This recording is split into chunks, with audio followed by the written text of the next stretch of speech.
txignarekin. Espetxean eman zuen egonaldia mugarri historiko paregabea izan zen bere herrialdean, 100 pertsona mobilizatu baitziren bere askatasuna eskatzeko. Kartzelan zegoela, Angela Davisek aktivismoarekin jarraitu zuen, baldintza hobeak eskatzeko, eta If They Come in the Morning, Voices of Resistance liburua idatzi zuen. 1972ko ekainean, errugabetzat jo zuten, eta kargu guztietatik absolbitu zuten. Angela Davisen hitzetan, maialen lujan bioren azken puntuetan, Maurizia zenaren irrintzietan, ahotskorden kontzientzietan.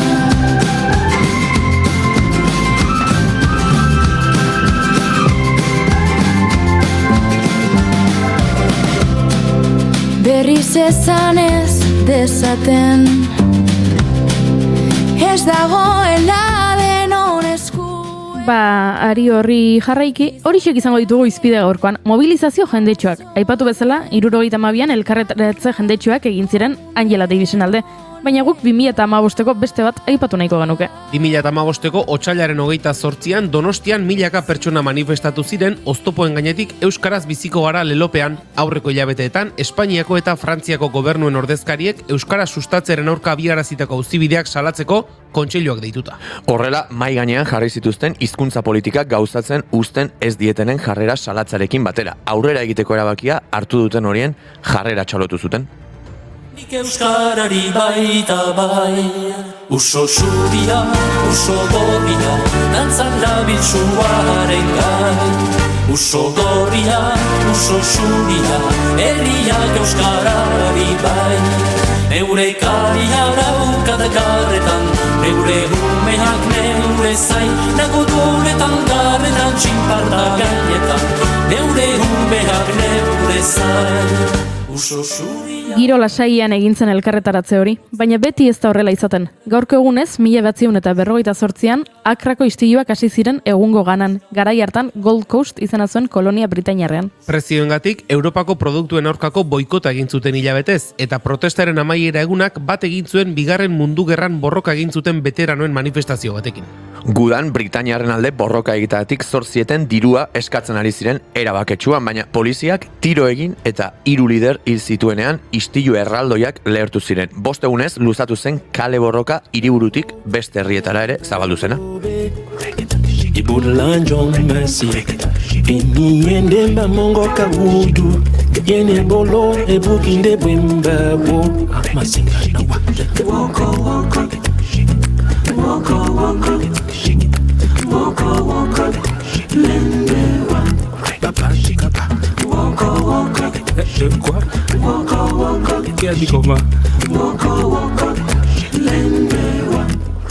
Eta denboran pixka bat aurrerago eginda, 1981ko gaurko egunez egindako beste manifestazio bat aipatu behar dugu. Benetan jendetsua. 1981ko otsailaren 28an 100.000 lagun bildu ziren zentral nuklear baten eraikuntza lanak gelditzeko eskatzeko Alemaniako Bonn hirian. Izan ere, hainbat protestaldiren ostean, 1977an erreaktorearen eraikuntza lanak gelditu egin ziren, baina agintariek 81ean berrartu nahi zituzten. Milaka lagun bildu ziren hori eragozteko eta 10.000 poliziari aurka egin zieten. Istilu erraldoiak izan ziren. Ez da harritzekoa nuklearren aurkako mugimendua pilpilean baitzegoen Europako leku askotan. Nuklearik ez, frakinik ez, nuklearik ez, frakinik ez. Zuen lurzorua garbi daude, gure orduak suntsituta. Caballo regalado, no mires diente, mientras tengo yo en Suiza 1 millonario. Ez, nuklearik ez.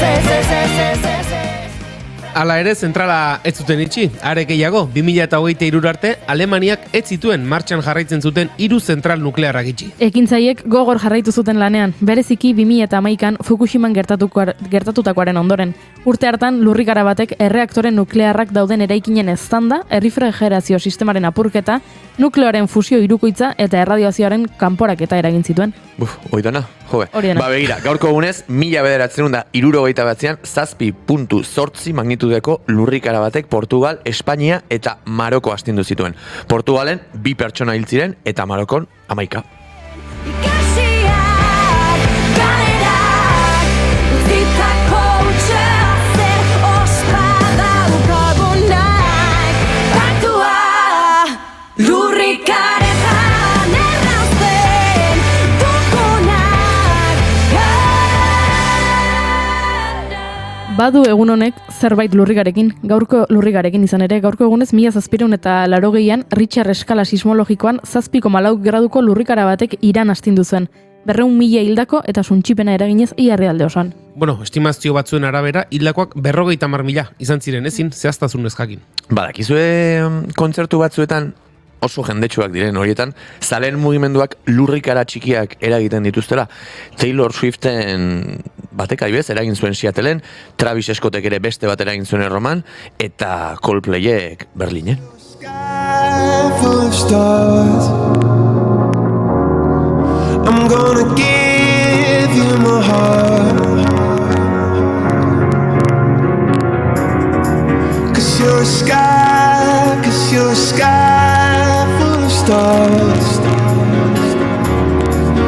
'Cause you light up the path. I don't care. Asteazkenero bezala musikaz ariko gara gaur, ea guk ez dugun lurrikarik sortzen. Elkarrezketa akustikoetara Pelas dator, hau da, Unai Pelaio, ea kartxoten galderak gainditzen dituen. Bueno, honek etorri baino lehen uste ja gainditu dituela, baina bueno, ikusiko ez du. Eta doinuetatik haratago tartean Ruben Caballero elkarrezketatu dugu. Bere kantu kutxunak zein diren kontatzeko, eta ojo, Coldplay jarri duzula hemen pista bat, aurkitzen duen entzuleak Ruben Caballeroren gomendiotan Coldplayekiko lotura bat, hortxe pista. Intriga pixka bat daukago. Eta Josune Belez Mendizabalek galdera potolo bat du. Non izkutatzen dira desagertzen diren gauza handiak. Ojo. Handiak ez dakit, baina txikiak labadoran. Egia. Bueno, beti bezala, ez da, hasteko moduan. Ozai. Esango nuke baietz, otsaiak 28 ditu, asteazkena da, eta hau, 2. kafea da.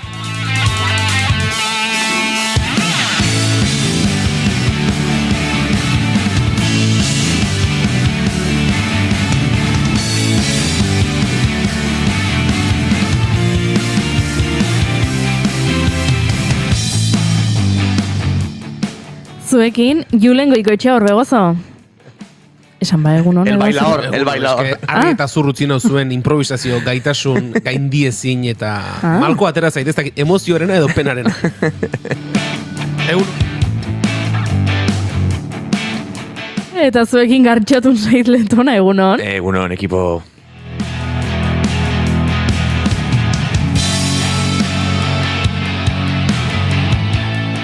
Eta ni hemen egunero bezala, Goiuri Ezeiza Arandian nauzua.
Esan bezala, egunon guztioi 2. kafeak 734 du, otsaiak 28, baina ez da otsaieko azken eguna.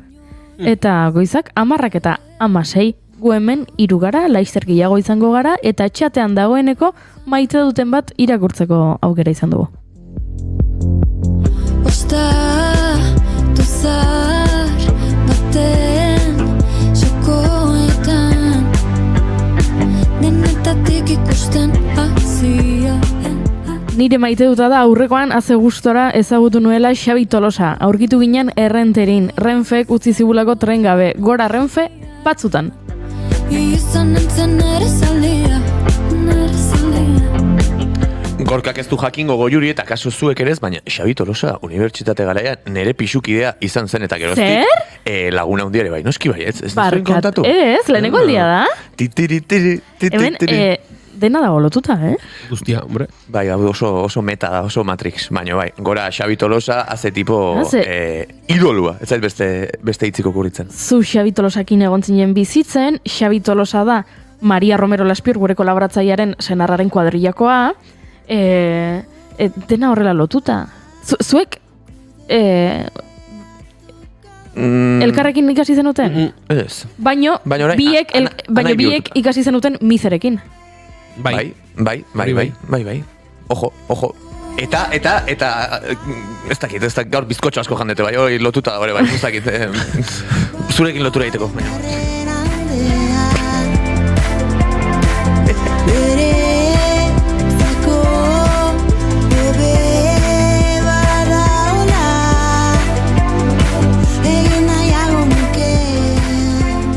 Tira, Gartxot, gaur zuk botako duzu zure maite duta lehenengoz? Bai, leheno gainera off record kontatu nahi nizuen, baina hobe hemen zuzenan eta irean.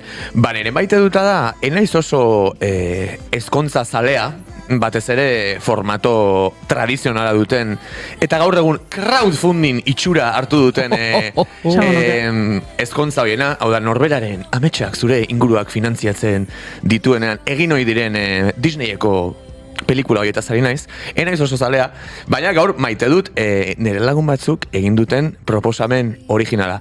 Piskat, anonimotasuna mantentzaldera ez dut beraien izenik esango, vale. Texas eta Susi dira.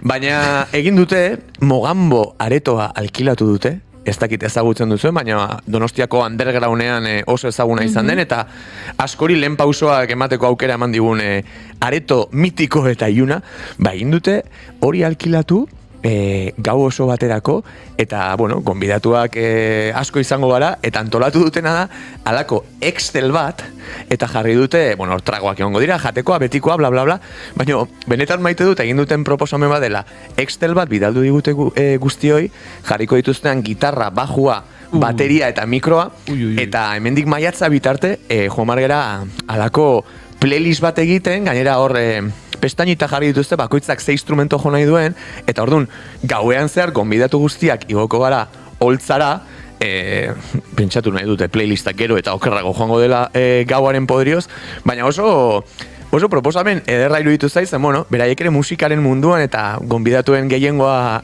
alakoa izango dara bai, eta beraiek antolatu duten boda izan da alako denon artean egindako kontzertu bat, izango du karaoketik, rocketik, popetik, baina bakoitzari gara horre Excelean, ze abestitan kantatu nahi dugun, ze abestitan bateria jo, eta orduan, iruditu zait oso ezkontza bat ospatzeko modu originala, denok parte hartzeko, eta ez dakit, asko gustatu zait. Eta hori da nire maite duta, ezkontza proposamen musikal berri hau, nik ja ez dela bete nuen atzo. Ederra da, hor bi gauza batetik, hortik, proiektu bat atera behar du, hor elkartuko zareteron artean zerbait atera behar du. Pena mereziko duen proiekturik, baina. Aizu, oso polita da, ezkontzetan askotan esaten da, gaztelaniaz asko aipatzen da, de una boda sale otra boda, igual, de una boda sale un grupo, eta gero elkarrizketatan kontatzeko historia polita da.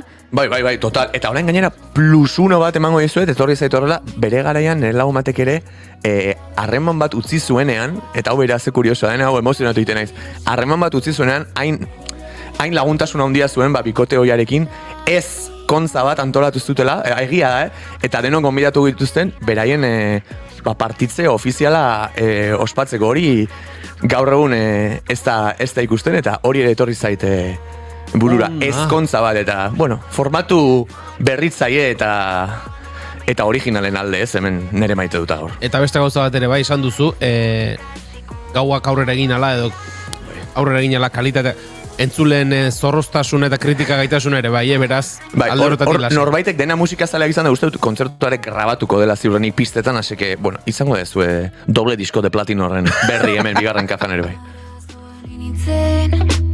Arazoan neukan, baina ez dut aukeratzen, zer sentituko dudan.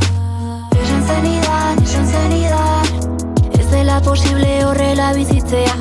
Esan zenidan, beldurra zelan ere beldurra handiena.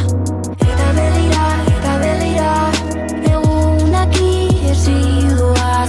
Niri begira, esan zenidan, horrela maite nauzula. Ez naute ikusiko zurekin antza. Eta zer maite duzuzu, Julen? Nik maite dut ez baino gehiago aldarrikapen bat egin nahi dut. Eta aldarrikapen hori da, gozogintzan onak diren pertsonek astero bete behar lituzkete urtean behin beharren.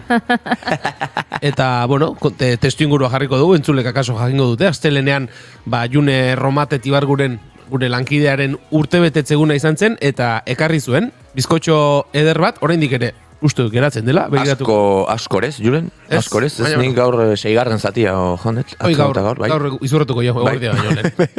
Eta hori, horrelako gaitasunak eta horrelako gauzako isoak egiteko habilidadea edo duten pertsonek, astero bete balituzkete urteak, gero, ez esan nahi dut, urtean 52 urte egitea ere tristea izango litzateke, baina asko eskertzen ditugula horrelako gauzak eta June, urte askotarako, eta nahi duzunean beste bat ekarri, guk estimatuko dugu, urteak betetzen dituzun edo ez, berdin digu, baina alduzunen beste bat ekarri, guk estimatuko dugu, eta bide batez, horrelako bizkotxo batek egartxot, realzale guztiek gaurkoan eguna gozatuko lieke. Bai.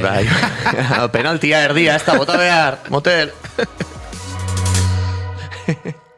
Futbolak askorako ematen du, Gaur goizean esnatu naiz, eta albisteak irakurri nahi nituen, eta albiste bat abestearen atzetik, denak atzo gertatutakoa, nola, Realak etzuela koparako...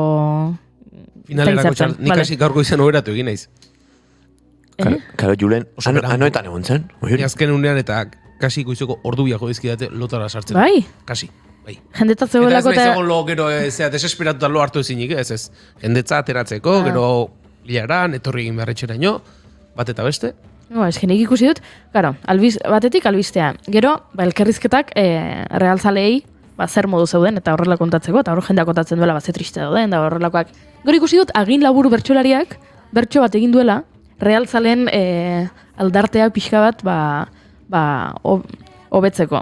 Gero, ikusi ditudan, efemeride batzuk, Reala bai finalera iritsi zirenekoak eta esan dut.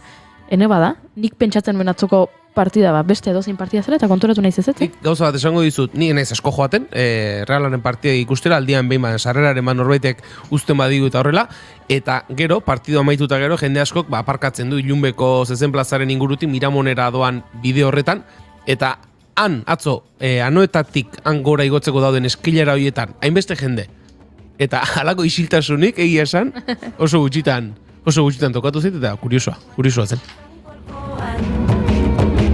Ilargi berriak laguzarren ondoan, bidean doinua daramatzagun kolkoan. Ilargi berriak laguzarren ondoan.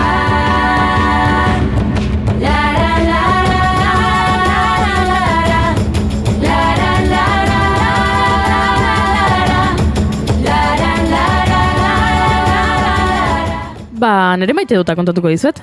Ondo baderitzozu, ez dakit oso ondo maite duta den, baina gorgo izan ohartu naiz.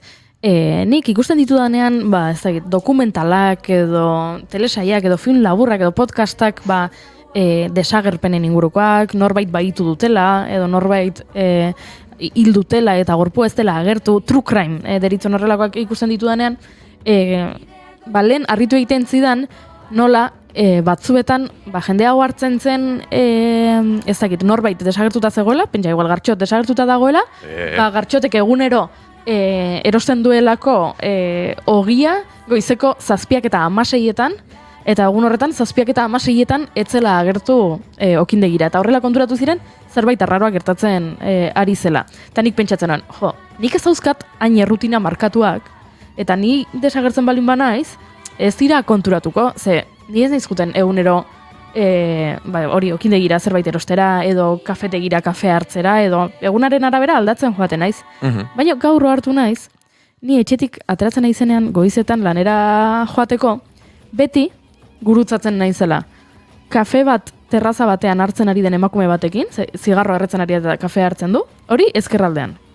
Nire eskuinaldean beti gizon bat burusoia bere txakurrarekin, goizero ikusten dut, eta onera bidean natorrenean beti gurutzatzen naiz garbiketako tramankulo, kamioiak ez dira. Barredorak. Barredorak.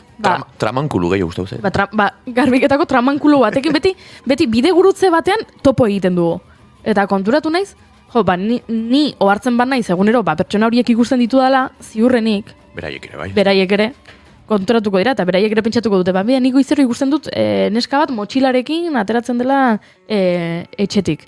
Eta pentsatu dut, pentsatzen dugu oso independenteak garela, edo agian bizitza egin batean individualista daramagula, baino gero uste baino gehiago komunitate batean bizi gara, eta joaten gara horrelako detaileak ikasten, eta nik ezagitzein diren pertsona hauek, nik ezagit tabako erretzen duen emakume horrek zenbat urte dituen, zertan egiten duen lan, ezagit gizon burusoiak txakurra duenak emazterik duen ala ez, ezagit ezer, baina badakit, goizero, ohitura horiek dituztela, eta goizero ikusten ditut, bitxia egiten zait hori ez, nire egunerokotasunaren hain parte diren pertsona horietaz, hain gutxi jakitea. Ederra ere, bada ez, hemen askotan aldarrikatzen dugu, dena jakitearen horren kontra dijoan misterio puntu hori, nik honekin lotuta eta labur esango dut, baina leheno aipatu dezunan ere gaur goizean zenbat gauz ikusi dituzun goi hori, nik pentsatuet, bala letxe, baina notiziak eta oie guztiak, ni Pelaxen diskoa entzuten etorri naiz, eta hemen enteratu naiz, 28 zela,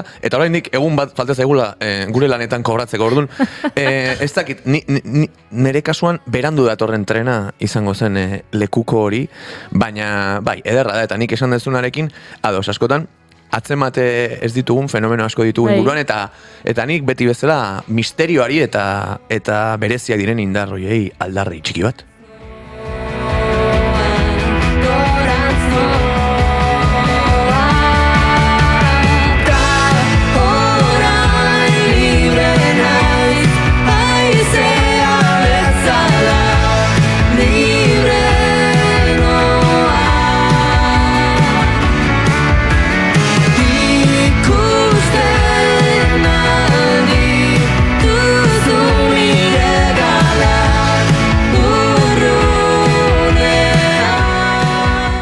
Goizak 10 eta 29 ditu, segituan 10:30, beraz bagoaz Josune Belez de Mendizabal Fernandez de Garaialderekin txiri buelta ematera.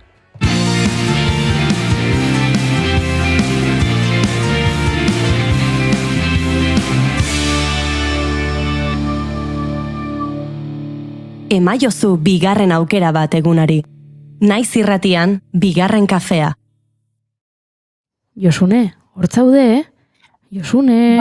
Hemenago, kaixo. Hortzaude. Bon.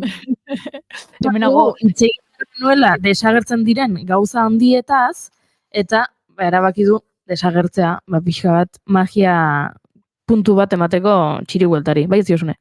Bai, eta desagertutan nengoen, baina agertarazi nauzuen nolabait hemen zuekin batera.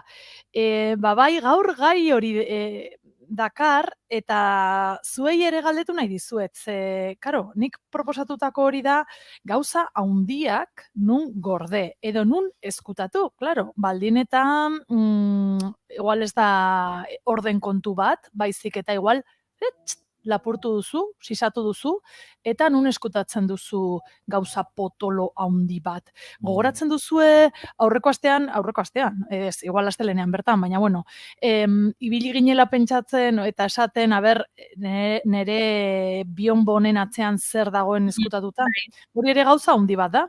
Eta hori, streamingaren kontu honekin, aipatu genuen claro, irudia ere dagoela gaur egun irratian, eta, horiek zalantza guztiak sortzen dizkigunak, edo, batzuk bestea baino erosoago gaude edo ez, kasu hauetan, irudiarekin, eta nik nire estudio improvisatu hau prestatzerakoan, esan nuen, eske justo, nun jarriko naiz, eta atzean daukadana ez hitzaidan gustatzen. Eta ipini dut bionbo hori. Bionbo hori polita da? Bueno, Pues ez dakigu ez da ere, baina hortxe dago tukana, batzutan flamenkoa, beste batzutan tukana, hortxe dago. Vale, zer dago horren atzean? Eta gure txiribueltarekin lotuta, nun eskutatu edo nola eskutatu gorde gauza haundiak. Bueno, ez zenuten asmatu, ez da Inigo Asensio atzean Ez dagoena. da, entzule batek esan zuenea Inigo hor dagoen eta horregatik ez den gurekin egoten egun hauetan, iskutatuta dagoelako bionboaren atzean.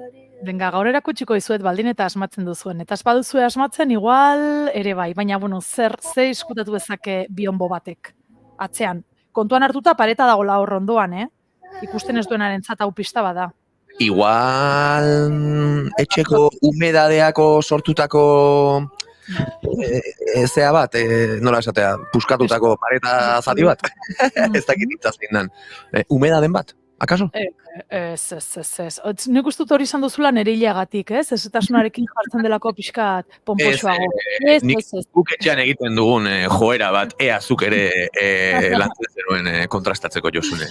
Ez, hori da, batzutan igual kuadroren bat edo beste jartzen duzu ere mantxa bat dagoenean. Bai, baina igual mantxa hundi eta bionboa, eta bai, hortxe, a ber. Ez da eztazuna, ez gartxot, baina saiakera polita, Benga, Julen, egizozuk bebai saiakera. Ez dakit, esan. Bionboaren atzean egon daiteke txirrina jotzen dizutenean hartzeko telefonoa. Ez, hori sukaldean daukat eta enago sukaldean. Ez, bueno, baina jolin, ideia polita dira, Itxaron pizkat.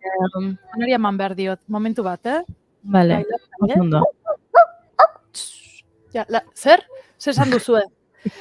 Jakurra? Bueno, pues ez duzu asmatu, vale? Jarraituko dut beste gauza batekin, eta gero bukaeran, esango izuet, edo ez. Ez da egongo, zen, hau oso Josune izango litzake, ez da tukan bat egongo, eta hori estaltzeko tukanaren, eske hau, horrek asko pegatzen dizu Josune, eta fascinante litzake. Bai, ez tukan bat eukiko eta hori eskutatzeko tukanaren bionbo bat.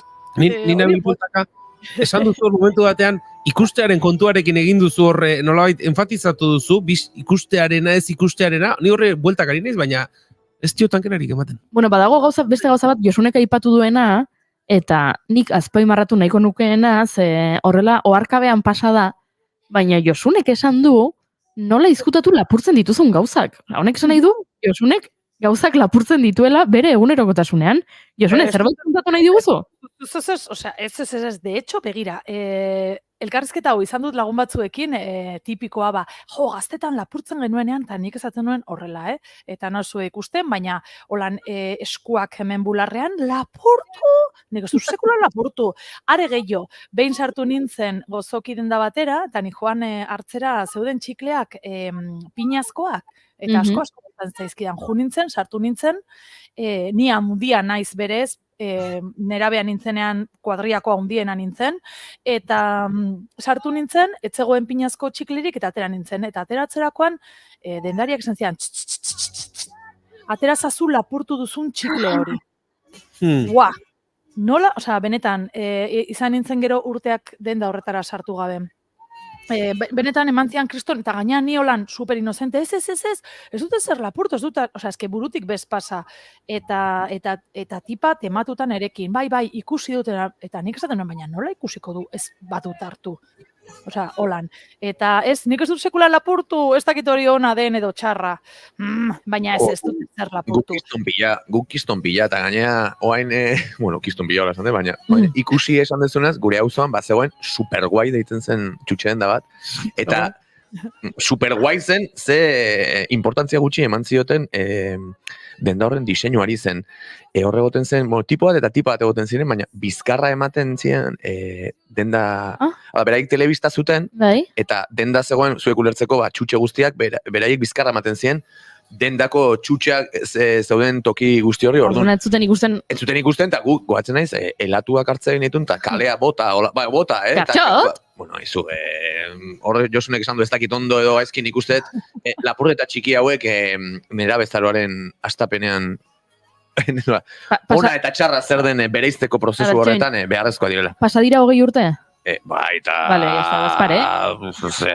Hogeita boste, bai. Vale, bazpare. da... lapurtutako asko ematen du bere garaian, baina esango nuke gaur egun eurotan izango zenbat. Ez zure hobe beharrez diote, ez? Hogeita marreuro, nik lapurreta ondiagoak egindakoak ezagutzen. Zuratik esaten nuen. Nahiko xalau ibili naiz, eta beti bubalu eta matigo eta olako gauzak zian, ez hacienda eta olako historia. Mosquito prescrito, ja 20 urte baldin badira, ya está. Prescrito. Venga. Oso ondo, ba ez duzue asmatu, baina hemen gure pekatuak edo auskalo zer dien hoiek aitortu ditugu. Kontatuko dizuet zeren kontura datorren gaur egin dizuedan galdera. Izan ere, dakizuen bezala, eta hemen aipatu dugu, Nestor Basterretxearen urteurrena ospatzen ari da aurten. Maiatzaren 6an beteko lituzke 100 urte. Orduan, bere jaiotzetik hori, mendeurrena ospatzen ari da, Euskal Herriko hainbat tokitan, 20 erakundetik gora, ari dira hori pixkat biztarazten zenolako artelanak egin zituen gizon honek, egin zuen denetarik. Izan ere gaur Bilbon, Arte Ederren Bilboko Museoan, irekiko dizkiote ateak publikoari, eta bertan Nestor Basterretxe arkitektura eta diseinua izeneko erakusketa abiaraziko dute, eta bertan arlo horri bakarrik dedikaturiko erakusketa izango da ikusgai, baina esan bezala, eskultura egiten zuen, altzari denda bat ere izan zuen, enpresa bat Biok izenekoa, ze gehiago egiten zuen, margoak, grabatuak, denetarik oso poliedrikoa den artista izan zen, Nestor Basterretxea, eta Araban, Euskal Herriko beste hainbat tokitan bezala, eskultura asko ditu ikusgai, ez? Batzuk ere obra publikoa dena eta Gasteizen ere ikusgai daudenak. Artium Museoaren sarreretako batean, liburutegiran sarrean ere badira bere eskultura batzuk, Montermoso jauregian ere bai Alde Zaharrean ere beste bat badago, eta pilo bat. Orduan, honekin ze kontatu nahi dizuet? Goaz Asparrenara, bai? Araia aldera, eta bertan, duela, 24 urte, 2000 urtean, berak egindako eskultura handi baten replika jarri zen Aratzmendian. Bai? Aratzmendiaren tontorrean, Araba izeneko obra bat inauguratu zuten, hortxe, mendian, esan bezala, 2000 urtean, eta handi gutxira desagertu zen. Desagertu, ostu, lapurtu, ezkutatu, kendu, bai, eta duela ezain beste, ustut, ez dakit aurreko urtean edo aurten, ez aurten 2008an gaude, eta martxoraz gara llegatu. Bez, iaz agertu omen zen, berriro, hor onduan, mendiaren magalean. Josune gauza bat esango dizut. Denboraren velozidadearekin agian beldurtu egingo zara. Iaz esan duzu, 2021 batean agertu zen. Beldurtuta nago. Bai. Nik ere pentsatzen nuen pasaren urtean gertatu zela, baina ez albistearen bila joan naiz eta 2021 bateko gudako albiste bada. Bionboaren atzean ordun dago, Josuneren etxeko erlojua, denbora beste modu batean neurtzen duena, eta ez digu misteri hori kontatu nahi. Hori da nire teoria. Eta gainera, Goiuri esan behar dut, ez behitu, nire Alzheimerra doa galopante, trostan, irakurri dudala albiste hau. Gaur, zuekin konexioa egin baino lehen, baina niri zenbakiek dantza egiten diate normalean. Dislexia! Ezakit hori den, edo aitzaki ederra. Hortxe, aukera dokanak ikusteko, ikusiko du hori da Araba eskultura da, 40 kilo pixukoa dena, eta desagertu bezala agertu zen, eta kontua da, orain Asparrenan ari direla pixkat, udala ari da pixkat hori ikertzen, urte haue guztietan, izkutuan egon den hauetan, kontsideratzen dute, hau izango da ez dakit zientifikoek edo auskalo, kontsideratzen dute egondala gordeta. Ez daka erdoilik, orduan nunbait egondala estalita norbaiten etxean edo norbaitek esan duela, edo auskalo zergatik, edo damututa edo, hogei urteren buruan, bueltatu dute. Eta hori da, hor dago Araba eskultura, oraindikan kokatu ez dutena berriro Aratz mendiaren puntan, baina Asparranako udalak erabaki du honen bueltan ipuin lehiaketa bat egitea. Aprilaren 12 arte epea irekita dago, eta orain zein da ipuin lehiaketa honen gaia? Misterio hau argitzea, ze zalantzak danak dira, honen inguruan, aber nun egon den hau izkutuan edo nola egin duten, ze gainera uste dut agertu omen zela, zaku batean sartuta, nahi dut, nolabait devoluzio bat edo itzulera bat izan zen, ez dakit, inorketzuen bere gain hartu, baina, karo, 20 urte desagertuta egon eta gero bueltatu eta oso modu honean ere kontserbatua izan da. Orduan, orain ipuin lehiaketa badago horren kontura, horrela erabaki du Asparranako udalak, eta hori da, ez dakit zenolako ipuinakateako diren, baina batez ere hori misterio hori ea argitzen duen teoriaren batek edo bestek.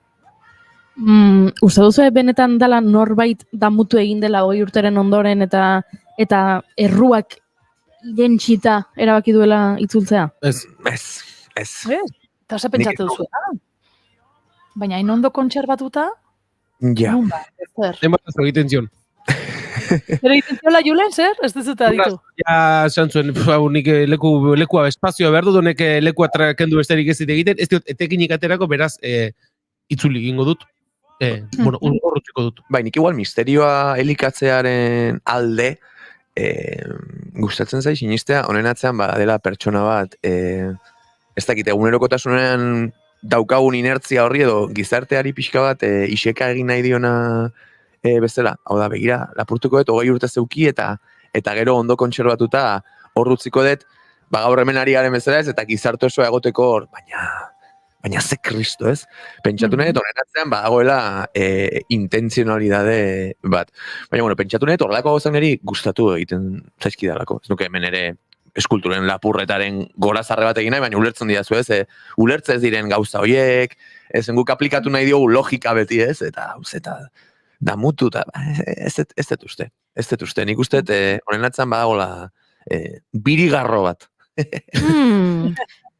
Nik uste dut,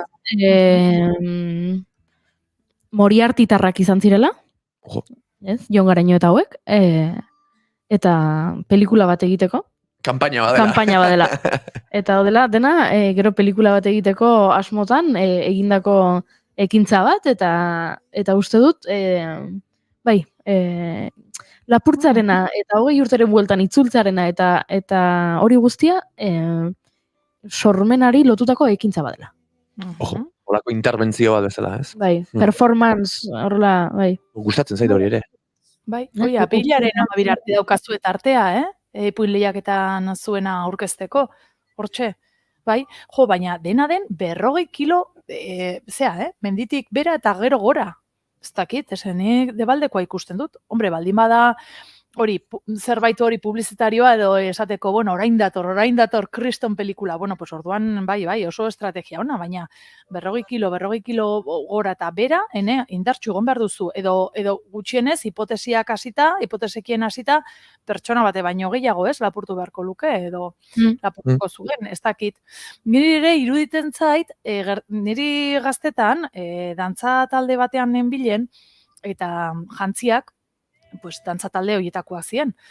Nik uste dut gehiagitze egiten nahi naizela, gaur egun ere horrekin damututa nago.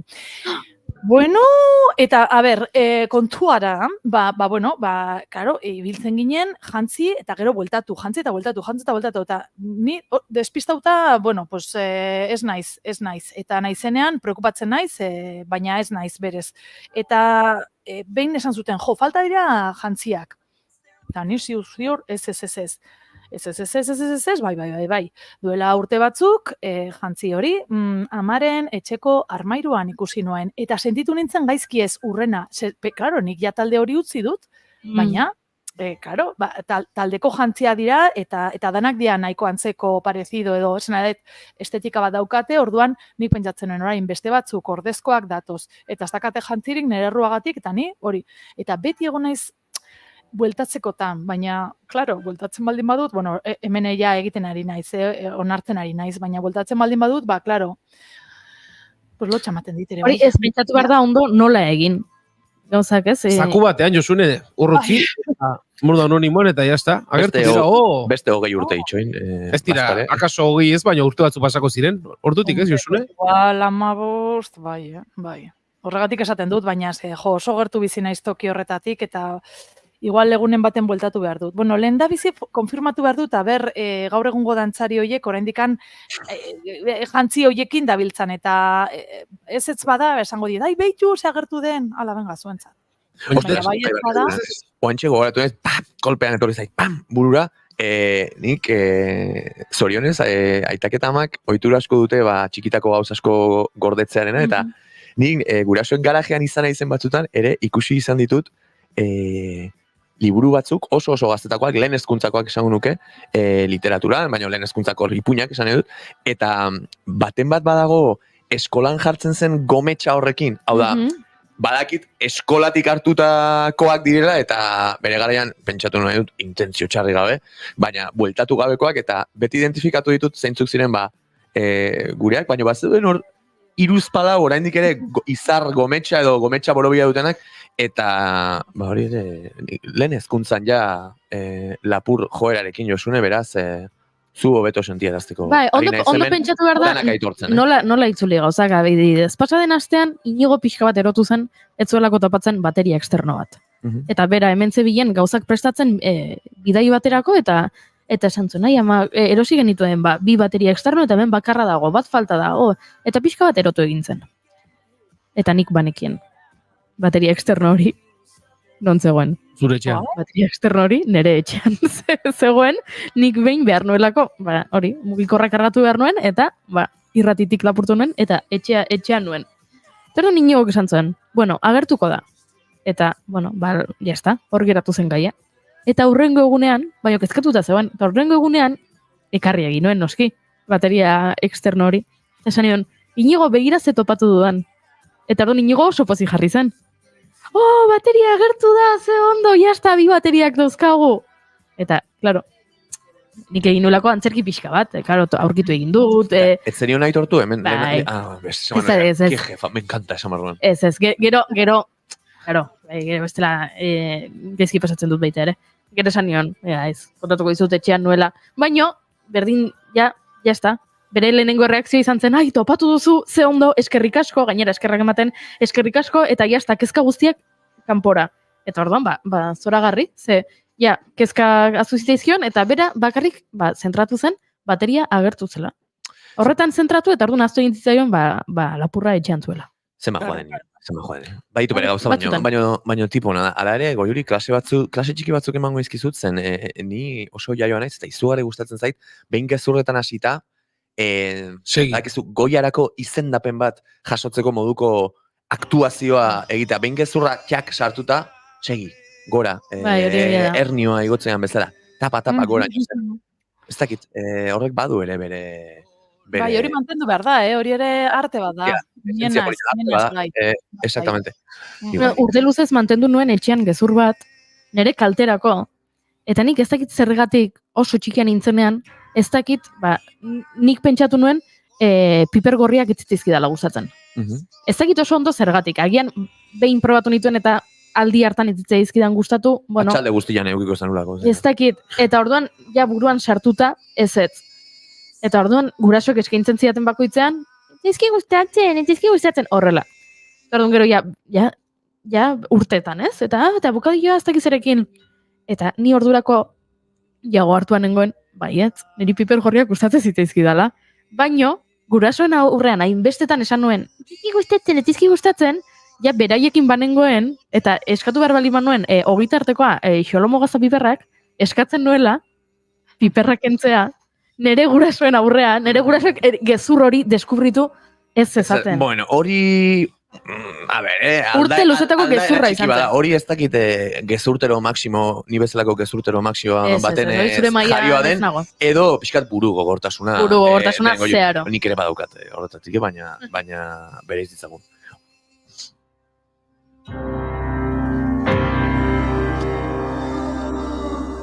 Juran, zuk ez duzu ezer esan? Gezurtia zara? Ez, ni ari nintzen pentsatzen, gezurren aurretik ari ginenaren inguruan, denok daukagula ez, bilduma bat, etxean, gureak ez diren gauzenak, eta beste leku askotan daudela, noizbait gureak izan diren gauzak, bueltatu ez dizkigutenak.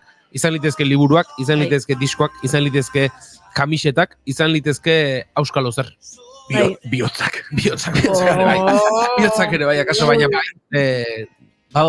Urteak aurrera egiten zoazen neurrian, bilduma hori pilatzen doa, askotan bilatzen duzu etxean gozoa, desatzen hau, eta hasi behar duzu ariketa, memoria ariketa egiten, hau norena ote zen, norkutzi ote zidan bere garaian, eta horrelako goza, baina bai, nik uste dut denu dauzkagula, eta lehen aipatzen zenuten ez, dantzako arropak eta aipatzen zenituen Josun, eta nik gogoan dut, gu umetan gaztetan herriko futbol taldean ibiltzen ginen, eta badakit futbol talde batzuetan, kuota batzuk ordaintzen direla, eta arropa hori, norberarentzat izaten dela, ez kirol arropa hori, baina gurean etzen horrela izaten, guk erabiltzen genituen arropak bai, partidetako kamisetak ero bagenituen alamoduzko jertxeo sudadera batzuk, eta horiek itzuli egin behar genituen. Denboraldi amaieran, hurrengo taldekoei egatzet izetoztenei emateko. Eta zentzu horretan, urtean, saiatzen zinen, jertxeren bat edo bi urtez behin edo, baina ez, han kontrol zorrotza zeramaten, eta hurrengo denboraldian kalean horbetik ikusten mazinduen aurreko urteko jertxearekin, azkar kentzen zizun, baina bai, bilduma hori, eta nik orain burura gauza asko ari zizkide etortzen, etxean ditudanak eta etxean ez ditudan batzuk ere bai, baina izan liteke ez, norabaitera joan, kuadrillako plan batean, eta ez dakit busti egintzara, edo zikindu egintzara, eta kuadrillako batek kamiseta duzen dizu, eta horrelako gauzak betirako dira. Bueno, eta boligrafoak, barkatu gartxot. Ez, boligrafoak, bai. Boligrafoak batutan utziko diazu, eta gero ja barrura, pim-pam, ez? Hemen egongo diran ere 500 boligrafo Josune, nik ekarritakoak, eta gero hemen geratu direnak. Egia da, nik aprobetxatu nahi dut momentu hau, barkamena eskatzeko, bi lagunei. Batetik, Iban Asenjo Elizalderi, berak esango nuke 2020 batean utzi zidala Mikel Aiestaranen liburu bat, eta berak etxean, liburutegi nahiko majoa dauka eta arbela dauka, eta orduan arbelan idatzi zuen liburuaren izena eta nere izena. Eta beste lagun bat zegoen egun hartan, eta berari beste liburu bat utzi zion, eta apuntatu zuen baita, beste liburua eta beste lagun honen izena. Eta orduan, egunero, esaten digu, esnatzen naiz, eta hori ikusten ditut zuen izenak, ze oraindik ez dizkia zuen liburuak itzuli. Eta orduan beti esaten digu, hurrengoan elkartzen garenean eramango dut, eta ez da inoiz gertatzen. 2024ko otsailaren 28 da, 2021ko udan utzi zizkigun liburu hauek. Beraz, bahituta, urte luzez, liburu hori nere etxean. Hori batetik, baina eskeare okerrago, 2020an, Iñaki Ilasa Eturak, gure lankide izandako Iñaki Ilasa Eturak, utzi zidala, Tximamanda Engoziren liburu bat, eta nik daukadala etxean 2020tik, baina okerrena da liburu hori Tximamandak berak sinatuta dagoela, eta orduan ja ez dela edozein liburu guztia bezala, sinatutako liburu bat, eta 2020 da, eta orain 24 da, eta oraindik etxean daukat 4 urte beranduago. Irakorriko zenuen, mintzat, ez? Ez ditut, ez bat eta ez beste irakorre. Eta itzultzeko asmori badaukazu? Itzultzeko asmoa badaukat. Irakurtzekoa? Bueno, Ibanei ez dakit entzuten hariko den Iban, baina esango digu, Iban, borratu izena. Errexago maituko du, ez? Bai. Lehenago, eta jazta. Claro, eta etxe zaldatu naiz. Eta hori bestea da. Zenbat gauzak aldu dituzu bidean, batetik besterakoan. 2 aldiz ordutik, eta liburuak ondo zainduta, etxe batetik bestera, eta hortatik hurrengora eraman ditut. Lokalizatuta dauzkat liburuak. Goiuri gaur da eguna orduan, Baina lekuko gara, eta... irakurtzeko asmoa badut, baina... Bai, asmoa. Mendea amaitu baino lehen. Mendea amaitu baino. Espero. Bueno, itzultzen ditudanean kontatuko dizuet. Bai, nik aitortu behar nuen, eta programa honetan lehenago esan dut horlako zeo zer, nik ez daukat etxean ezer. Eta gainera, kolekzionistaren zirrara horrek batzutan inbidia ematen dit, zen badago jendea benetan gauzak pilatu ez dio zentzutxarrean, hola, delikatesenak eta firmatutakoa, viniloen universo magnifikoa, jendeak izugarrizko inbidia ematen dit gauzei eta hola, materialak diren gauza kutxun hoiei hartzen dien maitasunarekiko, baina nik, betidanik, txikitako lanak eta etxean gauza batzuk lehenu aipatuan garajean bai, baina gaur egun eta lehenago bizi nintzen etxean, 8 urtez, perkalenean ez nuen, norbaitek usten dizun zerbait eta bueltatu bai, baina berez nerea edo den ia ezer.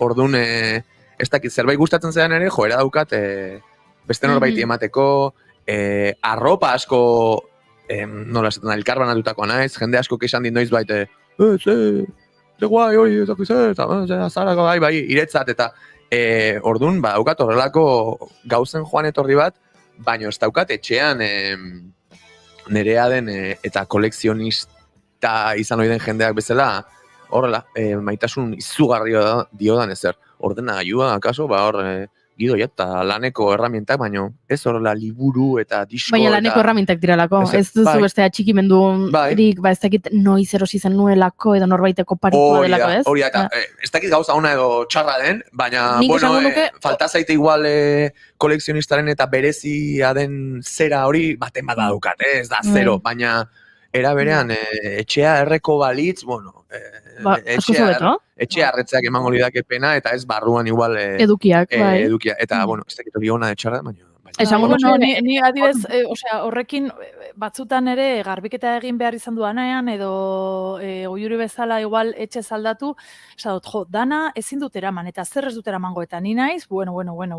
En plan de, ai, eske boligrafo hau eman zidan ez daki nork, ez daki ze momentutan, bueno, dana, objektu guztia daukate historia, eta niretzat hori bada lotura pixkat kartzelario bat batzutan, ez? Hori bota ezkero, min egiten diozula pertsona hori, bueno.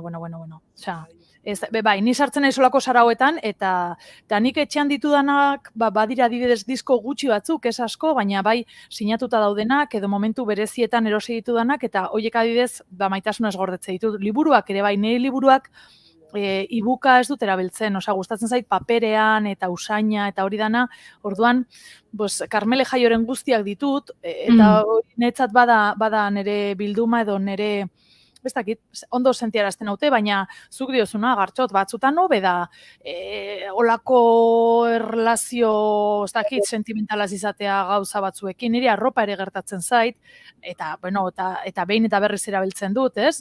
Baina gero lagunei ere pasatzen diet, eta iruditzen zait bigarren bizitza bat izateaz aparte, nire kontakizun horiek berairekin ere doazela.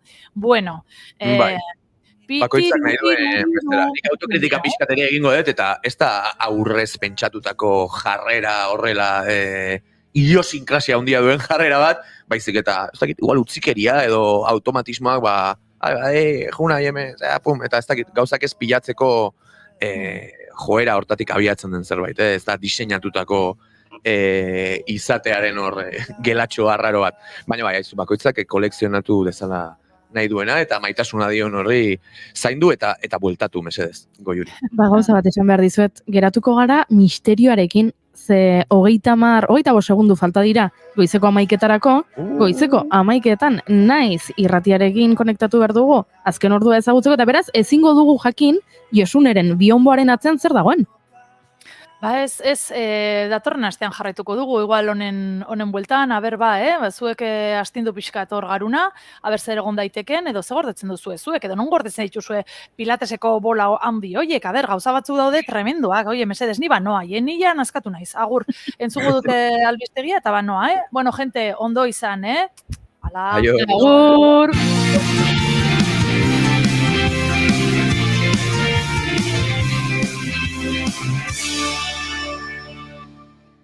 Eta esan bezala bagoaz naiz irratiko estudio zentraletara azken ordua ezagutzera egunon oinetz aizpuru.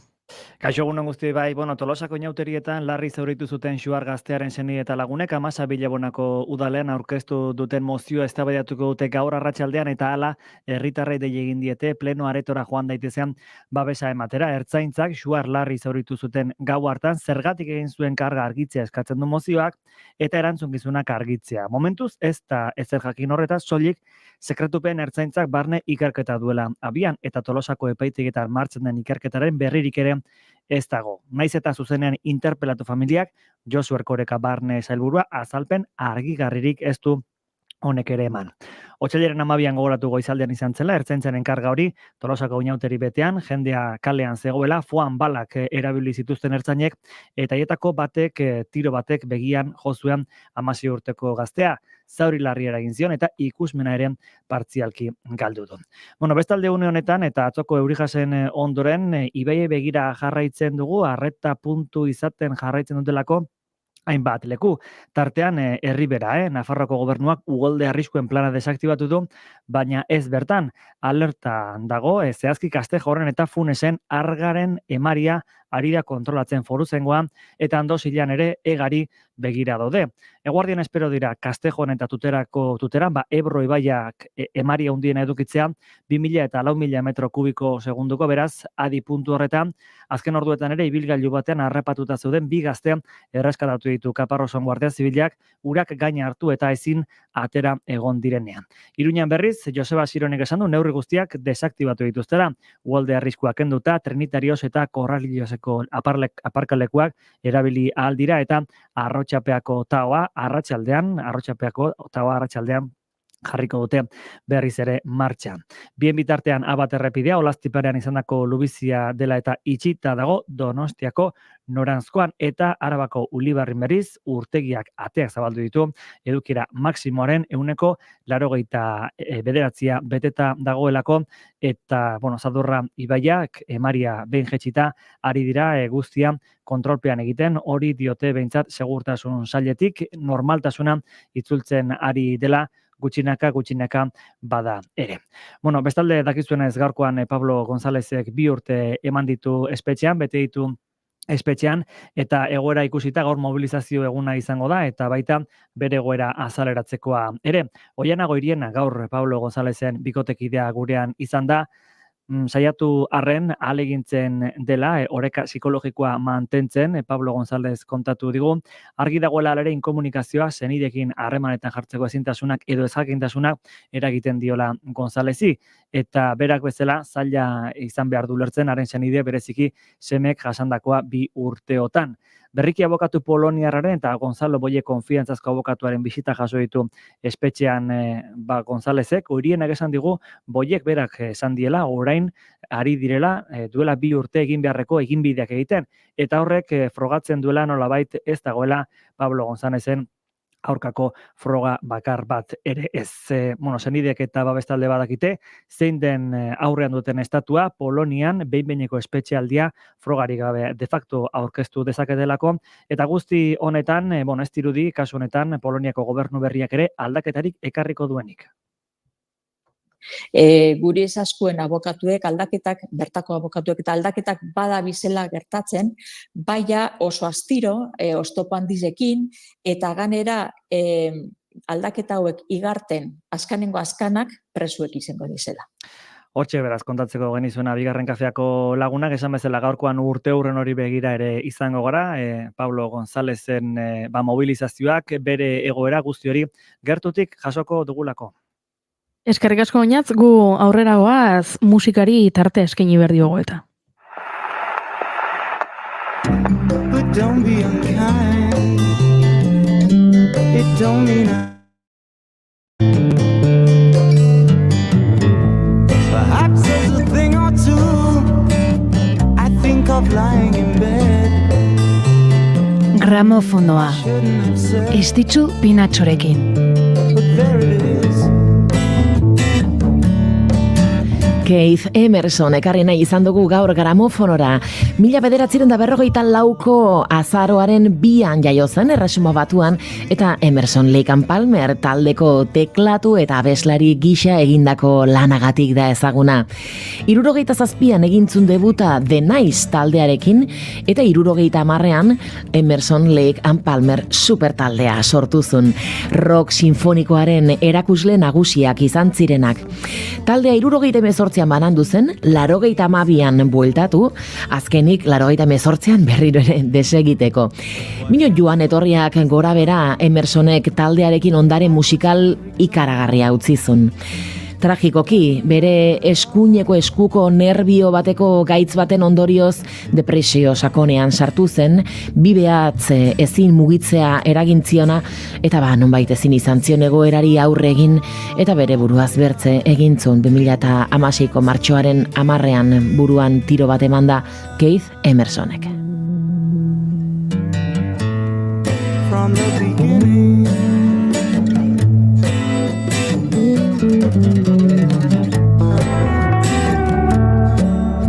Jada entzungai duzue gramofonoaren azken saioa.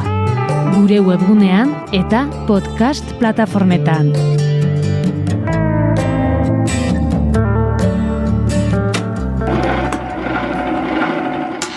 Eta guk estitxu pinatxoek bezala, musikarekin jarraituko dugu, eta doinuetatik aratago tartearen unea iritsi da. Nor elkarrizketatu duzu aste honetan, Kartxo? Aste honetako gonbidatua, denak izan ohi dira, Goiuri badakizu baino top dela esango nuke. Azken astan egindako, kontatuko dizu zergatik, baina Ruben Caballero da gure aste honetako gonbidatua.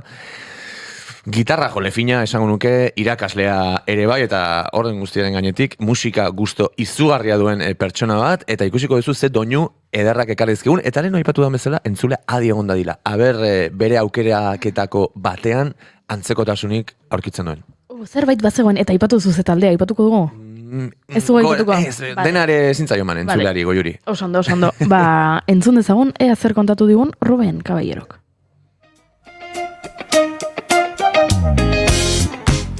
Ongi etorri entzule doinuetatik aratago saioaren atal berri honetara. Astero bezala hemen elkartzen gara kanta berri batzuk ezagutu eta gure belarriak goxatzeko. Aste honetako gonbidatua Ruben Caballero da, gitarra jole jaioa, irakasle fina eta kiston tipua. Gomendio bereziak egingo dituelakoan nago, izugarrizko kuriosia daukat, zen gusto handia duen tipo bat iruditzen zait, eta ea, telefonoaren bestaldean ze kontatu nahi izan digun, eta ze kantu gomendatu. Kaixo, Ruben Caballero naiz, musikaria, gitarra jolea, eta aukeratuko dute Midlakeen We Gather in Spring abestia, iruditzen zaidalako ezin dela hobeto egin bi akordekin, ez dakit, iruditzen zaite obra maestra, bi akordekin. Disfruto. I'm tired of being here on this hill.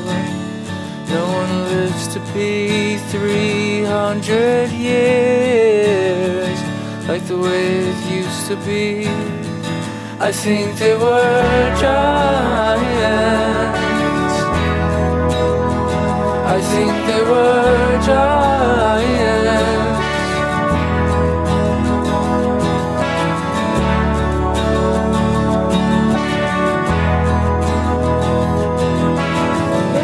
On this hill nothing grows except greed. You will stay to finish your work as long as need be. As long as need be. On a clear day I can see my old house and my wife in the front yard talking with the friends we gathered in spring. We gathered in spring. We gathered in spring. We gathered in spring.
yard, talking with the friends we gathered in spring. We gathered in spring. We gathered in spring. We gathered in spring.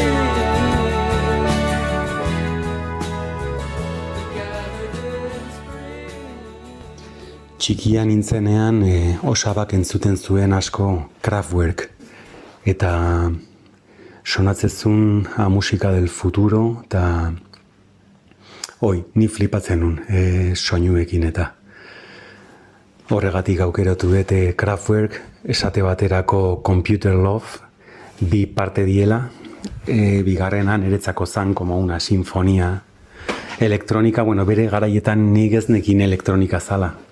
Bakarrikan flipatzen du.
eta 4 kantatik bat izan behar da Radioheadena, niretzako talde oso importantea dalako. Kasu hontan aukeratu dut Everything in His Right Place, 2000 urtekoa, Cambio de Siglo, lehenengo 4 nota niretzako dia magikoak, Se me aflojan las piernas, da nere kriptonita, eta hauxe izango zen.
Oso zaila da, lau abesti bakarrik aukeratzea, baina nik aukeratuko ete Bjorken abesti bat, esate baterako Unravel, asko gustatzen zaidalako eta baita niretzako izan da oso importantea Bjork nire bizitzan. Bau Pazurruben eta eskerrik asko zure gomendioengatik hemen apunteak hartu ditut eta ezagutze ez nituen doinu berezi batzuk barneratu ere bai. Eta zuri entzule, urrengo astean entzungo dugu elkar, bagoaz Bjork handiaren Unravel abestiarekin. Ondo segi eta urrengora arte. Aio!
Naiz irratia entzuten ari zara.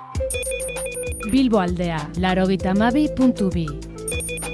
Gasteiz eta Arabako lautada, 91.5.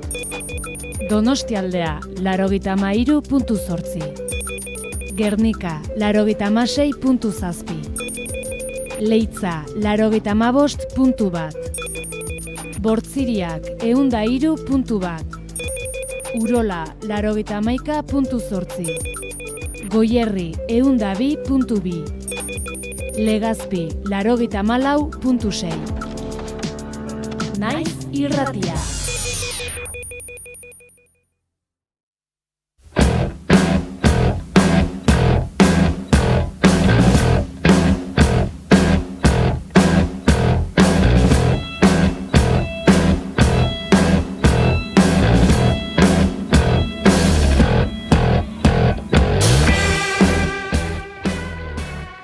Erdizka bada ere, saiatzen naiz nire egunen jabe izaten. Eta bide horretan, zorionez musika izan dut, bide lagun leialena. Baina bideak lagun asko ere eman dizkit. Eta esan dezaket, Odeiri hitzak lapurtuz gainera, askotan ez dutela odol bera izaten familiako sentitzen ditugun askok. Esan gabe doa bizitzaren desira. Lehen akordeak ikasten eta munduari oihuka hasi nintzen garaian, badira ia 20 negu, Entsegu lokalean ondoan izan nuen Unai Pelaio, egiatarra garabiok, eta lehenago ere ezagutzen nuen arren, astapenetan 100 aldiz lapurtu nion bai ampli eta bai gitarra. Eta nire buruan behintzat, han sendotu zen gure arteko laguntasuna.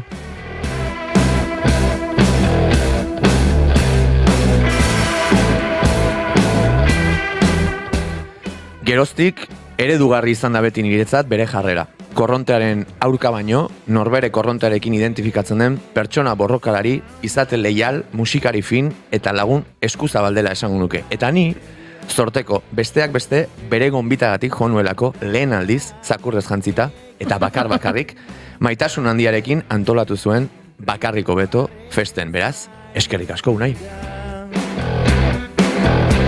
Zure jarioaren Baina Pelash dugu gaur aztergai. Iker, Oza eta Andonirekin batera sortutako talde puska. Bidean 5 disko berezi bezain ezin hobek kaleratu dituzte. Batzuk rock progresibo deituko diote, nik jarrera handiarekin egindako musika puska esaten diot. Azken lana duela pare bat hilabetez, baina hortxe gongo da, kaleratu zuten esan gabe doa izena duena eta entzun ez duenak badaki zer egin gaurko elkarrizketa eta gero. Ongi etorri Unai, Pelash gurera eta lehenik eta behin eskerrik asko gure gonbita onartzeagatik. Bueno, eskerrik asko zuei eta zuri egindako sarreragatikan unkituta utzien hauzula hemen, orain ja elkarrizketa guztirako. Ja bukatu da. Bueno, nik radiografia... Txen, Gartxot. Bai. Nik lehenago galdera bat egin behar dizut zuri. A ber. Ze, Josunerekin aritu gara gora eta bera lapurreten inguruan, eta hemen sarreran aipatu duzu, astapenetan 100 aldiz lapurtu zeniola bai ampli eta bai gitarra. Guztietan itzuli zen izkion bueltan amplia eta gitarra, edo... Bai, batzuetan esaten nion eta bestetan ez, baina horrela errotu zen gure laguntasuna hori. Eta beste gauza bat ere bai. Elkarren arteko hizketaldi batean, amplia eta gitarra zaratago beste zerbait ere ustet.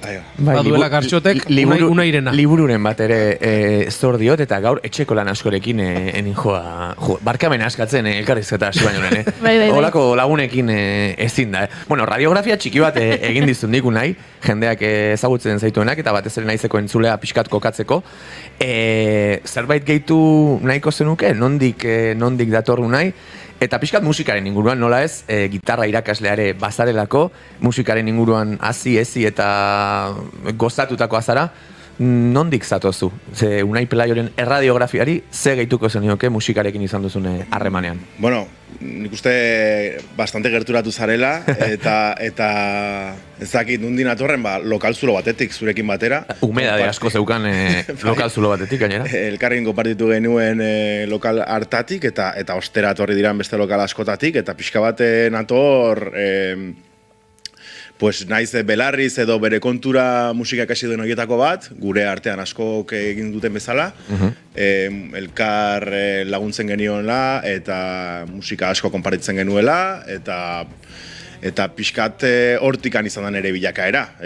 Musika egiten batez ere kideekin, haien gandik ikasten, eta beste taldeen gandikan ere esperientzia konpartitzen eta ikasten. Esango zenuke prozesu horretan... Ikusten erantzuna badaki dela, baina hemen mota guztietako sateliteak izan ditugu, batzuk instrumento batetik gertuago. Zure kasuan gitarra izan da prozesu horretan igual bidelagun leialena. Esango zenuke gitarrista hitza eta hemen ista zaleak ez gera, baina esango zenuke gitarra jolea zarela? Bai, bai, kantaria baina lehen, desde luego, gitar jole, eta bai, osea, niri divertitzen nahuena da gitarra jotzea. Eta, bueno, esan duzu, nik ere badakit beste hainbat proiektutan hasi zinen, bazabiltza ere, ziurrenik Pelash esten beste hainbat jaleotan, eta beste hainbat jenderekin, baina gogoan daukazu adibidez, Pelash, gaur egun ezagutzen den bezala, isa hori bukaeran duen Pelash proiektuaren lehen hasia ze momentutan sortu zen zure buruan, eta gero gauzatze hori nola eman zen, gogoan daukazu edo ez? Izan zen, Bueno, bolada batez, kirolaria izan nintzen ere, bai. Eta belauna hautsi nuen arte, hortaz, bueno, hor, kriston bajoiak inegoen momentu hortan, esan nuen tira. Eta, bueno, gitarra bidelagun izan da, esan nuen, bueno, jake hemen egon barna izen, hainbat denboraz sofa batean etzan da, tira, ingoituta besti batzuk, eta nahi dut gauzatu hau disko batean. Eta pixkat hori horrela hasi zen, 2013an. Jo, izugarri gustatu zait, igual, bigarren kafean bota duten esaldi honenentako bate, garai batean, kirolaria izan nintzen, ezin du edonork hori esan, egia esan. Baina, bueno, nik ezagutu zintuan ere, besteekin beste jende askorekin partekatutako eta beste izenak izena zuen hainbat proiektutan, Pelasek zure izena du, ala ezagutzen zaitu egia osoak eta egiatik kanpore zu ezagutzeko plazera izan dugun guztiok. Zure izena du, ez zu zaude pixkat zentroan, geroztik ze aldatu da, eta hor behar zenuen edo pixkat automatikoki egindako zerbait da, aipatu diguzu bezala, zure sortzea lehen lerroan jartzea, naiz eta bideare partekatua izan den, hori da lehenengo galdera, eta gero ere, aipatu duzunez, Astigarrako lokala, galdetu nahi nizun, esan gabe doa entzuten ari garen diskotzar hau jarriko bazenio umedade artean lehen akordeak ikasten zituen Unai Pelaio horri zer esango luke, gustatuko litzaioke esan gabe doa hau? Bueno, bigarren galdera arrexagoa darantzuten, orduan, bai, nik uste baietz, zakit. Bizi osoa daramagu rock and rollaren bueltan, eta nik uste disko hau atsegina egingo zitzaidala, eta zitzaigulan, ere garai hartako taldekidei. Lehenengo galderari erantzuten, bueno, hasiera hori bakarka izan zan, ez naiz eta bakarlari bezala oso denbora gutxi eman nuen,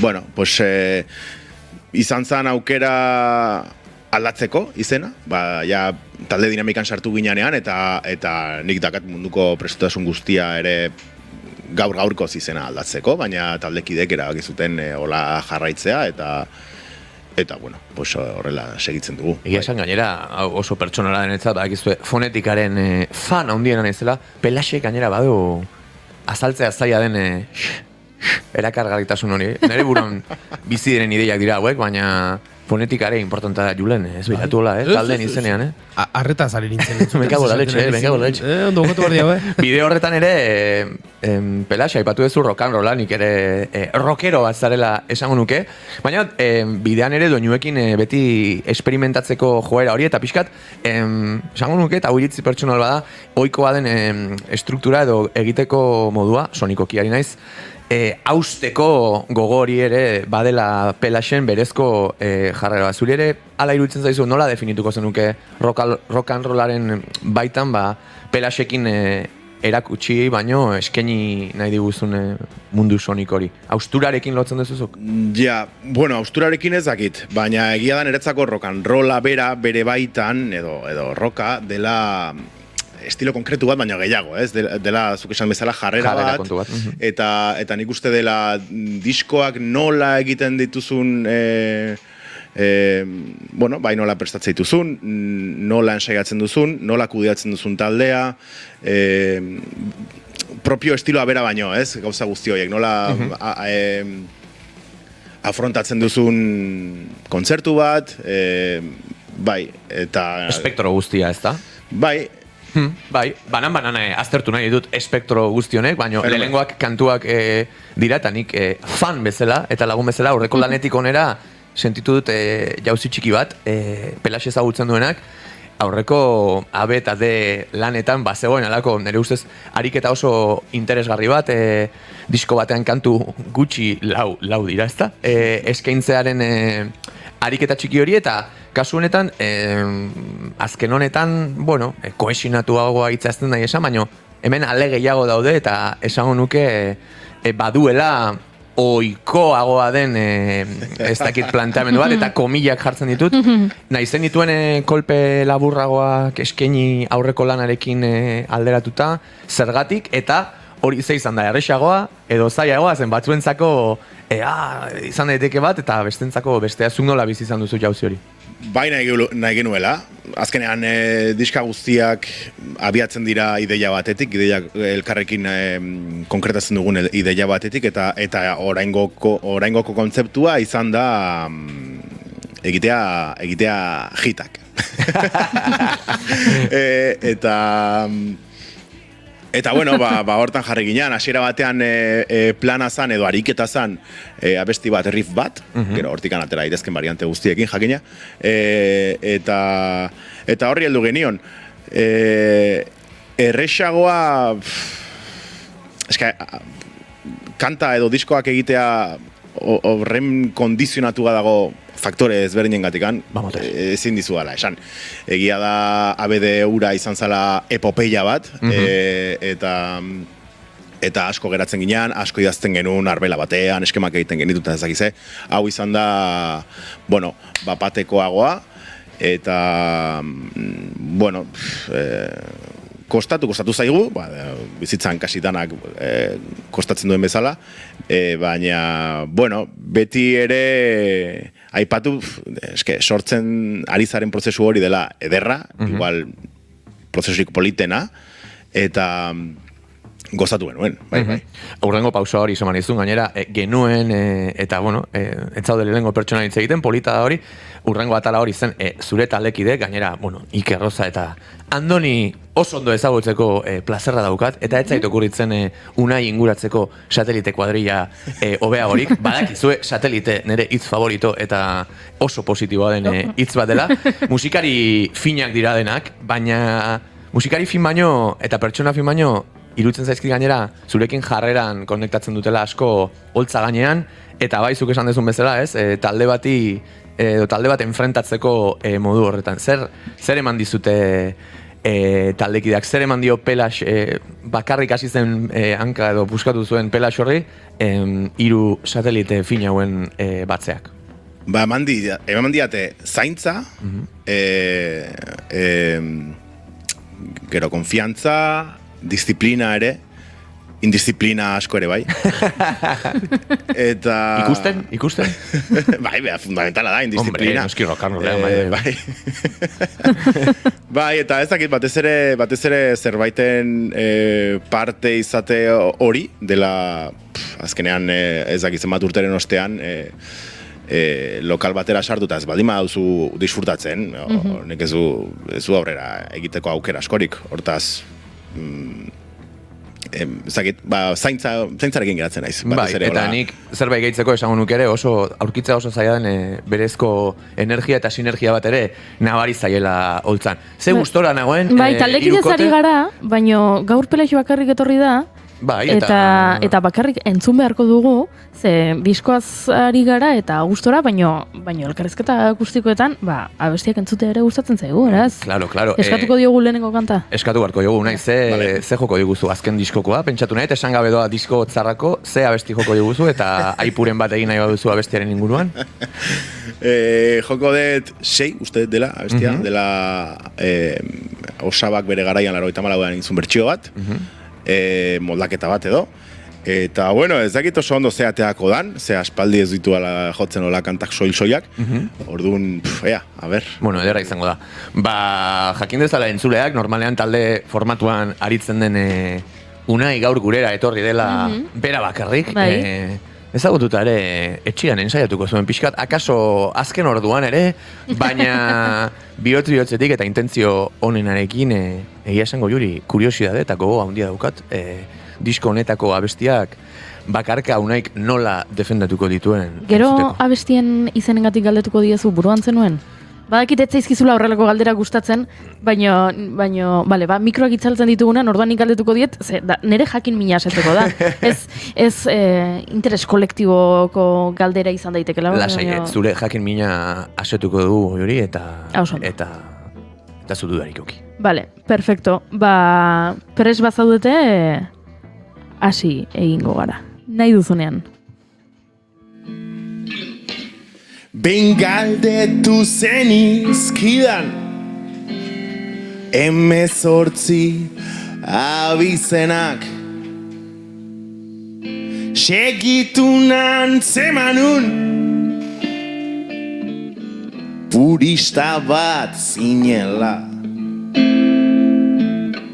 Aita mexikarra daukat, ama hijitu beltza, eta erantzuten dizut, nik dakidan bezala, ite digo akukuta.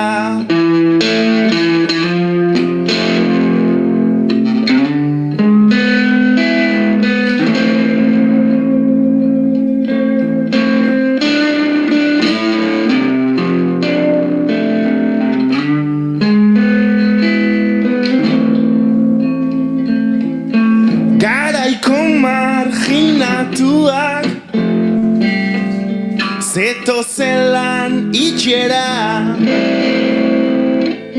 el último cacereño, oiu jartzen zuen aurrak, eki aldetik dator, oraingo kutsadura, ekonomia dela eta hasten zera negarkai, te digo akukuta, arrazismoaren aurka, ite digo akukuta.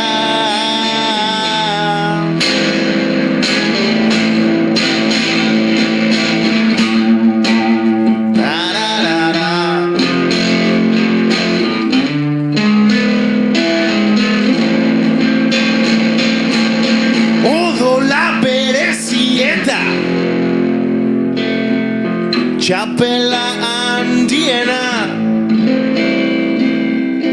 mundu honetan ez dago, zu bezain euskalduna,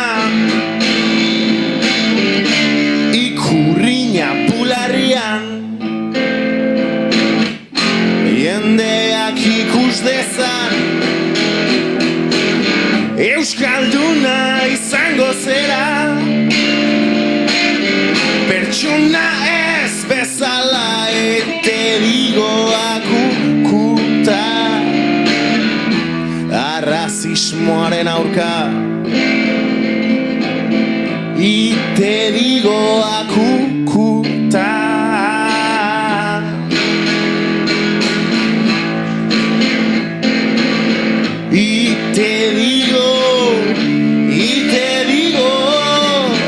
Te digo akukuta,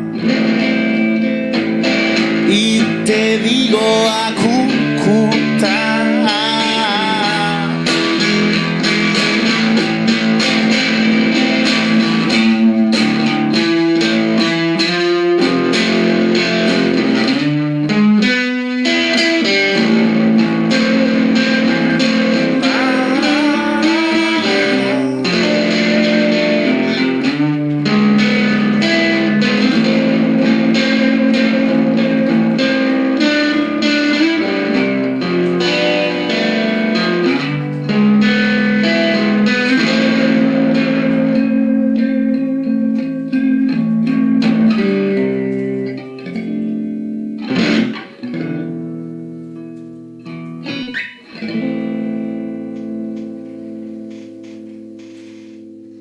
Eman beldurri gabe, txaloi.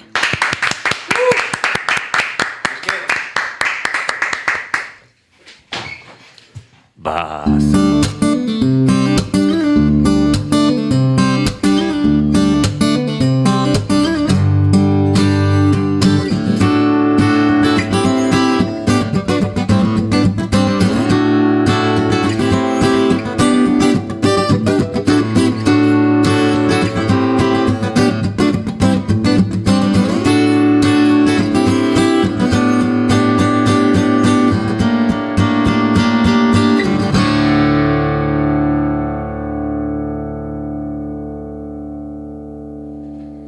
hemen txeri gara negoziak eta lanetan, ze Gartxotek beste 153 galdera egin nahi ditu.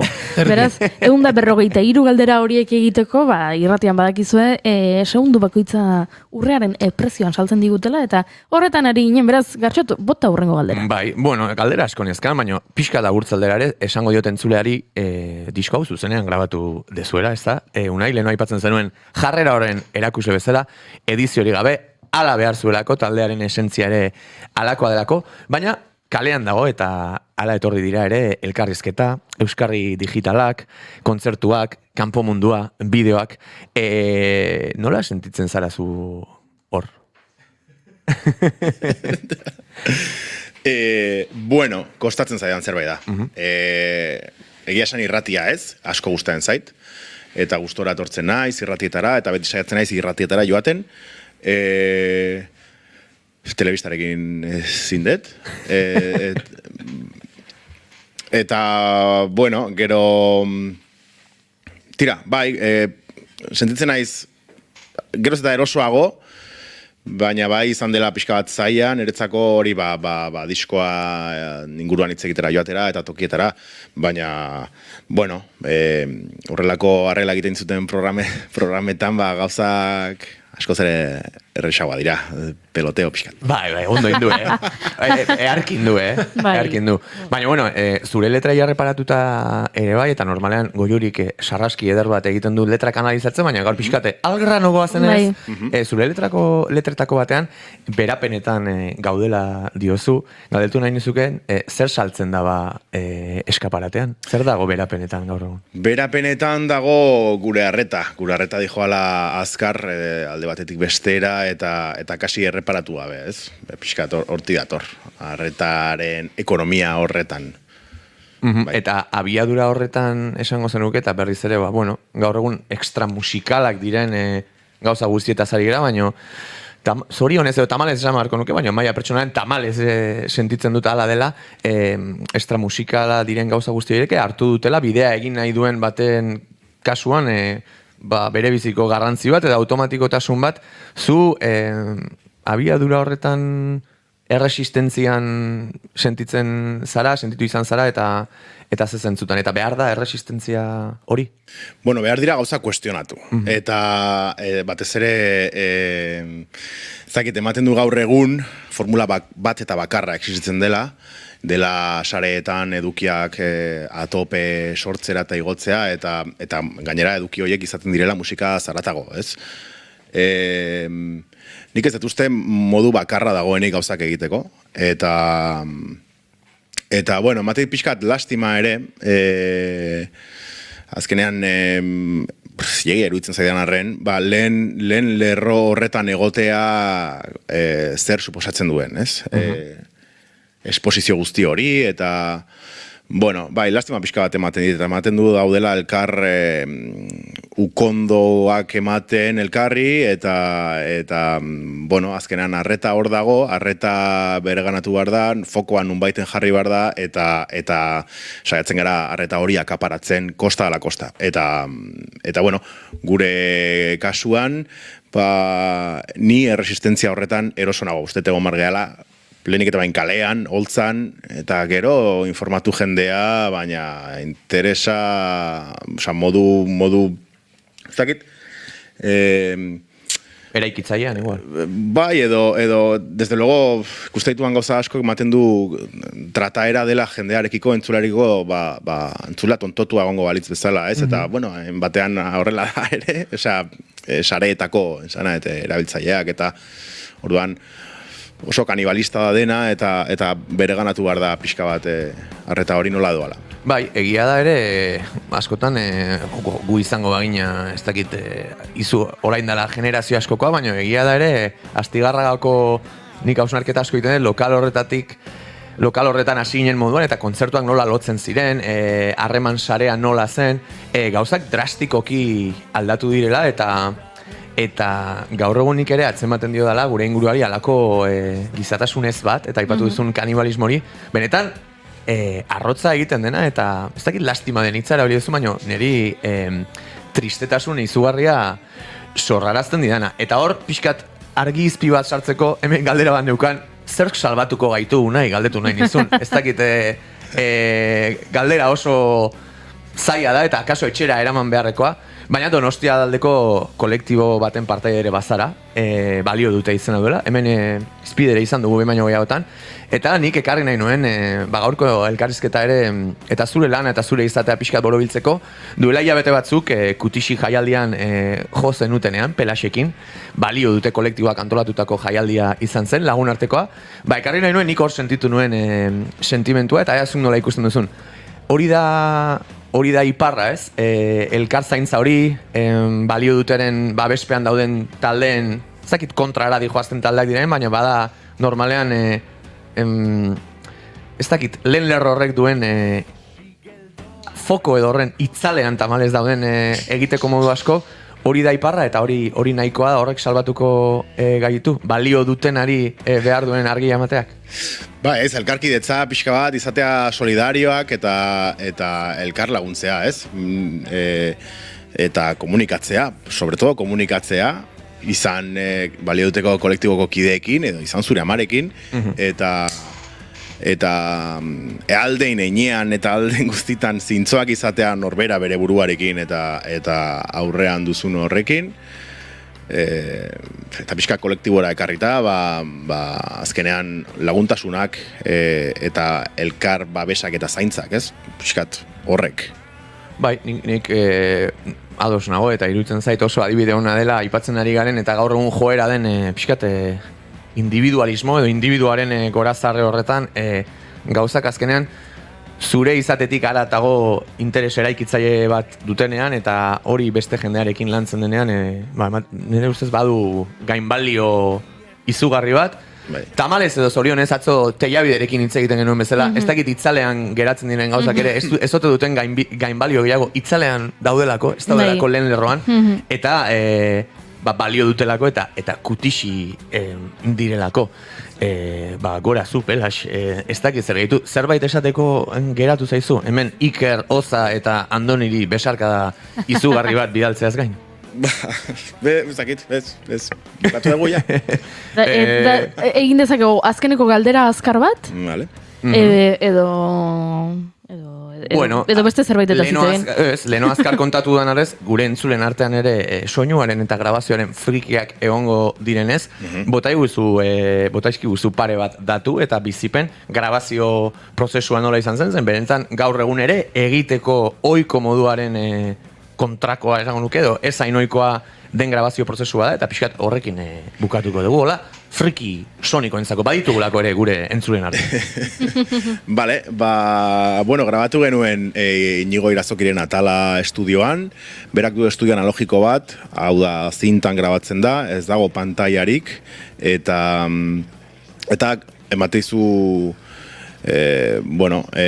aukera digitalean bezala, eta praktikamente grabazketa prozesua izan daiteke iguala, baina erosoa da hor adibidez gauzak egitea zuzenean. Eta egin genuen lehenengo aldiz, orain arte egin dugu dena instrumentala zuzenean eta ostean ahotsa, baina oraingoan ahotsa ere junda zuzenean. Eta, horrek duen zailtasunarekin batez ere ahots mikrofonoa nun kokatu eta baterian platerak esartzeko eta, baina pipa harrapatu genion soinua. Eta asko prestatzitu diskoak, asko ensaiatzen dugu, eta teazan 2 egunetan. Eta ez naiz hasiko ere mikrofonia aipatzen, ez? Hemen gainera frikismo alarma aktibatzen denean, moztu egiten. Hori da. Oso ondo azaldu duzu. Esan gabe doa, Pelaxen musika entzun behar dela, eta 2024an ere zuzenekotan ikusteko aukera aukiko dugu. Ze tankera hartzen diozu urte honi? Antza mugituko gara. Hau zuzenan da, ez? Bai. Asteguru hontan... Zuen grabazioa bezala, haure, gu hola, a lo loko, ensaiatuta, etorre tope, bai.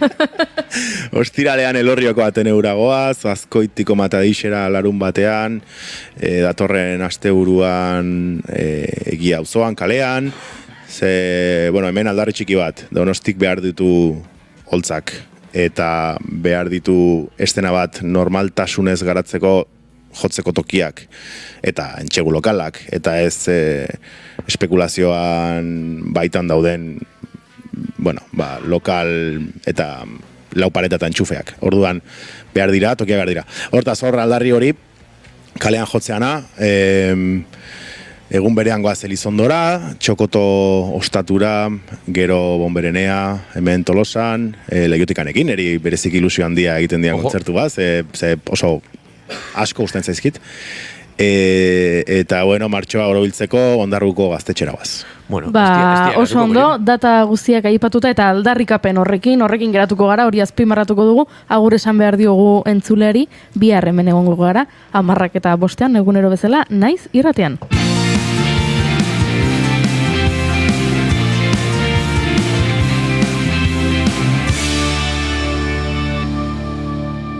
Keep calm and bigarren kafea.